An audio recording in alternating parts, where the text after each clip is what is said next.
जनाब चेयरमैन, मैं आपका बेहद मशकूर हूँ और बिलखसूस मैं इस मुअज़्ज़ज़ ऐवान का अपने दिल की अतः गहराइयों से शुक्रिया अदा करना चाहता हूँ। आज पाकिस्तान की सेनेट ने एक मरतबा फिर साबित कर दिया है कि ये बहुत मैच्योर संजीदा ऐवान है। आज इस ऐवान ने साबित कर दिया है कि जहाँ पाकिस्तान के मफादात आएंगे, ये ऐवान इसमें इतनी फ़हम फरासत है कि वो अपने ज़ाती मफादात और जमाती जो हदूद क़यूद हैं उनको फलांगने की अहलियत रखते हैं और पाकिस्तान के मफादात को अव्वलियत देते हैं। जनाबे वाला, आज सेनेट ऑफ पाकिस्तान ने मां सिवाय JUI की रिजर्वेशन आपके सामने मौलाना ने पेश की हैं, हमें उनका भी बड़ा एहतराम है। इस हाउस ने मुत्तफ़िक़ा तौर पर ये दोनों बिल पास किए हैं। मैं इनका शुक्रिया अदा करना चाहूँगा। इन बिलों से हमने हासिल क्या करना है, ये मैं मुअद्दबाना गुजारिश करना चाहूँगा मोहतरम मौलाना की खिदमत में।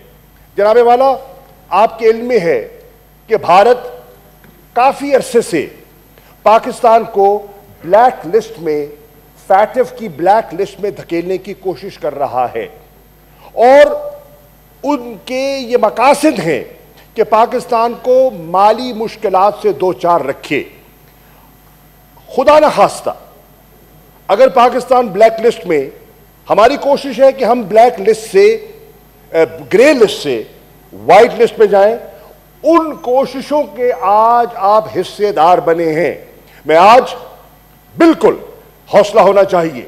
मैं आज पाकिस्तान मुस्लिम लीग नवाज, पाकिस्तान पीपल्स पार्टी, जमात इस्लामी के अमीर तशरीफ फरमा है और दीगर जमातें जितनी तशरीफ फरमा है, बशमूल हुकूमती बेंचेस और हमारी हलीफ जमातें जितनी यहां तशरीफ फरमा है, मैं अपने दिल की अतः गहराइयों से आप सबका शुक्रिया अदा करना चाहता हूं।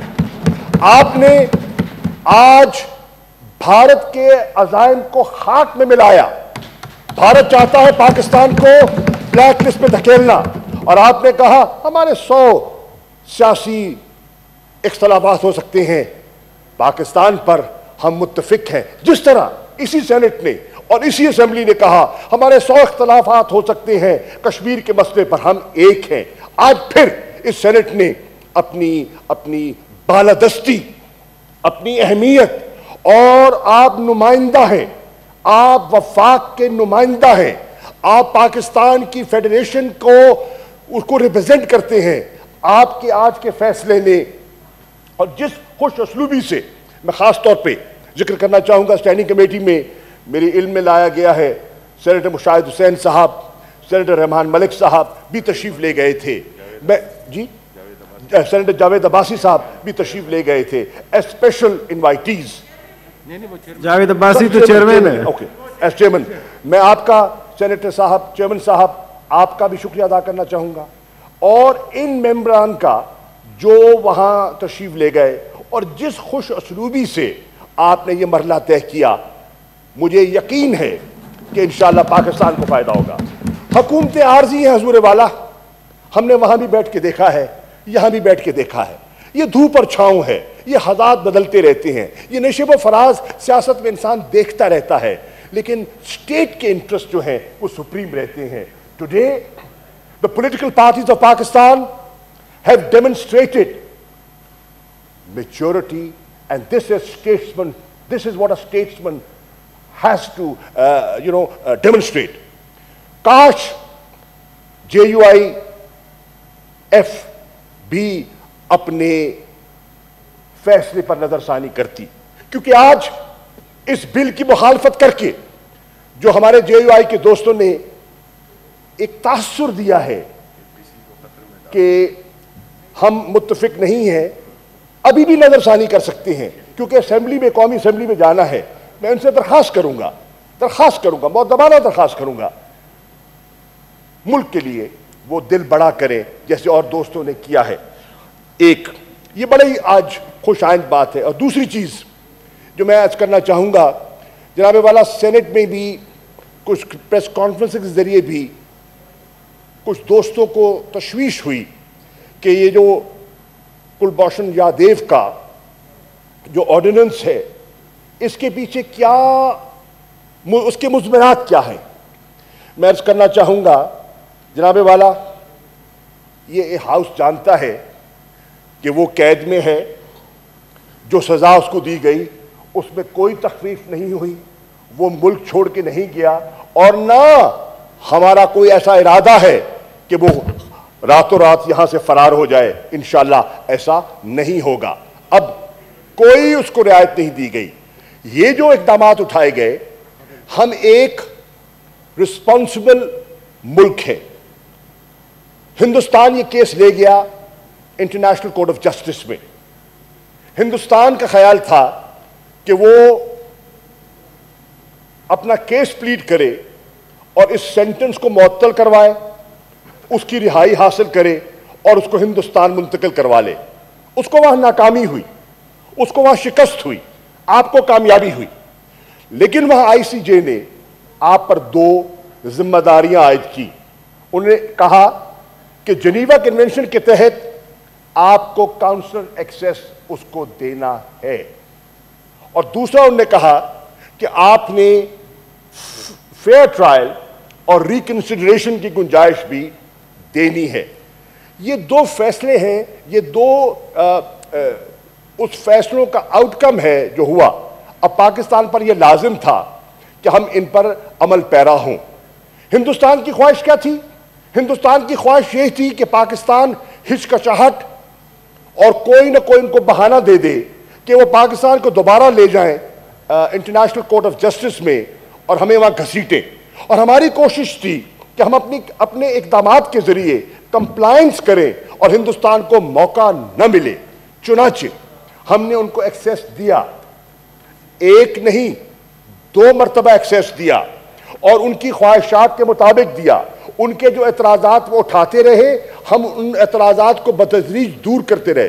पहले एक्सेस में उन्होंने एतराज़ उठाया कि जी शीशे लगे हुए थे, माहौल सही नहीं था, टेलीफोन के जरिए गुफ्तगू हुई, ये फ्री एक्सेस नहीं है, ये अनइम्पीडेड एक्सेस नहीं है। फिर उन्होंने एतराज़ लगाया कि जनाब वहां जो गुफ्तगू हो रही थी उसकी रिकॉर्डिंग हो रही थी। जो दो हमसे तकाजे किए गए, हमने उन तकाज़ों को निभाने की कोशिश की है और पाकिस्तान को सुरखरू करने की कोशिश की है, और हिंदुस्तान का जो इरादा था उसको नाकाम करने की कोशिश की है। अब उनको एक्सेस दिया गया, उन्होंने फिर उस पर कहा कि हमारी ये तसल्ली के मुताबिक नहीं था। हमने उनको दोबारा एक्सेस दिया और उनके साथ पहले हदूद व कयूद तय किए कि दोबारा एक्सेस जो हमने देना है, आप चाहते हैं किस किस्म का एक्सेस चाहते हैं? उन्होंने कहा जी हम चाहते हैं कि जो शीशे हैं ये नहीं होने चाहिए, दू बदू हमारी गुफ्तगू होनी चाहिए। हमने कहा कबूल। और क्या चाहिए? उन्होंने कहा हम चाहते हैं कि जो रिकॉर्डिंग आप करते हैं वो ना करें, ताकि वो खुल के अपनी बात कर सके, उस पर दबाव ना हो, नफ्सियाती दबाव का शिकार ना हो। हमने कहा नहीं करते, खत्म। जब उन्हें पूरा माहौल और 2.5 घंटे की नशिस्त दी गई और वो बात करना चाह रहे थे, उनके अपने जो डिप्लोमेट 2 गए हुए थे काउंसलर एक्सेस के लिए, वो कतरा रहे थे। वो इंगेज करना चाहता था और वो बात नहीं करना चाह रहे थे उससे। क्यों? कि उनको हिदायत थी कि आपने कोई ना कोई बहाना बना के फिर यहां से रफू चक्कर होना है, ताकि फिर हमें कोई जवाब मिल जाए आईसीजे में जाने का। तो फिर उन्हें एतराज ढूंढा, और एतराज क्या था कि क्योंकि 2 सिक्योरिटी एहलकार खड़े थे तो वो माहौल फ्री नहीं था, घुटन थी। जब मैंने टेलीविजन पे ये सुना, कुदरती मैं रात को देख रहा था, मैंने उसी वक्त फोन किया फॉरेन सेक्रेटरी को। मैंने कहा अभी हिंदुस्तान के जो हाई कमीशन है उनसे राब्ता करें और उनको अभी बुलाएं और उनको नोट वर्बाल दें कि आपका तीसरा एतराज, आपने कहा वो जो सिक्योरिटी वाले दूर खड़े थे हम उनको भी हटा देते हैं, आइए तीसरी मर्तबा हम आपको एक्सेस देने को तैयार है। लेकिन अभी तक उन्होंने जवाब नहीं दिया। हमने उनकी पूरी हुज्जत जो है हमने तमाम की, और फ्री एंड फेयर ट्रायल जो है ये हमने कोई पर्सन स्पेसिफिक नहीं किया। This is for all time. कोई ऐसी सूरत हाल मुस्तकबिल में आ सकती है तो फिर हम बहसियत एक कौम के इस मुश्किल से 2 चार न हों। आखिरी बात, कुछ दोस्तों ने कहा इसको छुपाया गया। जनाब चेयरमैन, इसमें छुपाने वाली चीज थी नहीं, छुपाने की इसमें जरूरत ही नहीं है। आईसीजे का आप फैसला पढ़ लें, उसमें वाजे है क्या उनके तकाजे क्या हैं और एज ए रिस्पॉन्सिबल स्टेट हमारी जिम्मेदारियां क्या हैं। उसमें आपने देखा कि एक समरी मूव होती है। समरी आजकल तो चीजें छुपती नहीं है जनाब, अभी लिखी जाती है तो सोशल मीडिया पे और मीडिया के नजर हो जाती है। वो समरी ओपन समरी थी, कोई छुपी हुई नहीं थी। वो कैबिनेट में जाती है, कैबिनेट में डिस्कशन होती है, कोई इन कैमरा डिस्कशन नहीं हो रही थी, सब बैठे थे, उसकी डिस्कशन हुई, उसके मुजबरात पर बहस हुई और उसके बाद प्राइम मिनिस्टर एडवाइस इशू करते हैं आर्टिकल 89 के तहत प्रेसिडेंट साहब को ऑर्डिनेंस के लिए, और प्रेसिडेंट साहब ऑर्डिनेंस कर देते हैं। ये सब एक ओपन प्रोसेस था और उसके बाद एक गजट नोटिफिकेशन होता है और गजट नोटिफिकेशन पब्लिक नॉलेज के लिए होता है।